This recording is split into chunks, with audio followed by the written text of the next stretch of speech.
Нурлан Насип өзүнө жазылган арыз боюнча жооп берди. Фырат менден 750 000 сом алган.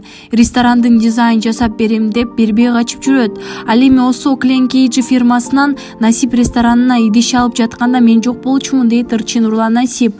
Ал эми Фырат менен байланышканыбызда мени Нурлан Насип жагалдап кетти деп толук маалымат бергенден баш тартты. Эске сала кетсек, 1-май айында ырчы Нурлан Насип жана Фырат аттуу жаранга Октябрь айынын Осо Клен Кейджи фирмасынын жумушчуларынын бирине арыз түшкөн. Анын айтымында Насип ресторанынын ээси Нурлан Насип жана Фырат аттуу жаран Осо Клен Кейджи фирмасынан 260 000 сомго ресторанга керектелүүчү идиш аяк алып, андан болжол мен 90 000 сомун кайтарып берген эмес.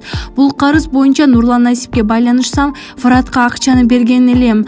Ал эми Фырат ал акчаны алган эмесмин деп бири-бирине шылтоолоп, убакытты чоюп келе жатышат деп билдирген.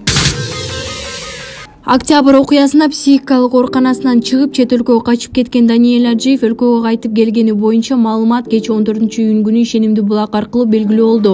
22-май күнү психикалык жактан жабыркайт деген Аджиев кечки саат 10 чамасында Бишкек шаарында BMW X5 маркасындагы унаа башкарып баратып кырсыкка кабылды. Бул туурасында күбөлөр билдирди. Эске сала кетсек, Даниэль Аджиев 2020-жылдын март айында адамдарга жардам берүү үчүн 7 миллион сом бөлгөнүн айтып чыккан. Анда соц тармактын көптөгөн колдонуучулары анын акчаларын ыплас деп бизнесменди сынга алышкан. Аджиев буга жооп катары видео жаздырып, ал жерден порно бизнес иштеткенди жана вебкам студияларды уюштурганды улантып жатканын билдирип, жалпы кыргыз элин оозгалык сөздөр менен сөгүп талкууга алынган. 2 күн өткөндөн кийин ИИМ ал интернет тармагы аркылуу расалык, этностук, улуттук, диний же региондор ортосундагы кастыкты козутуу беренеси боюнча кармалганын кабарлаган.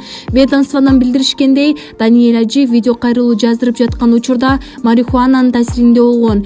Кийинчерээк 1-май райондук соту тергөө бүткөнгө чейин Аджиев ТИЗО 1де калтыруу чечимин чыгарган. Кийинчерээк 1-май райондук сотунан билдиришкендей, улуттук, диний же региондор ортосундагы кастыкты козутуу беренеси менен айыпталып жаткан Даниэль Аджиев экспертизанын жыйынтыгы менен Жалал Абад облусундагы Кызыл Жар психикалык ооруканасына жөнөтүлгөн.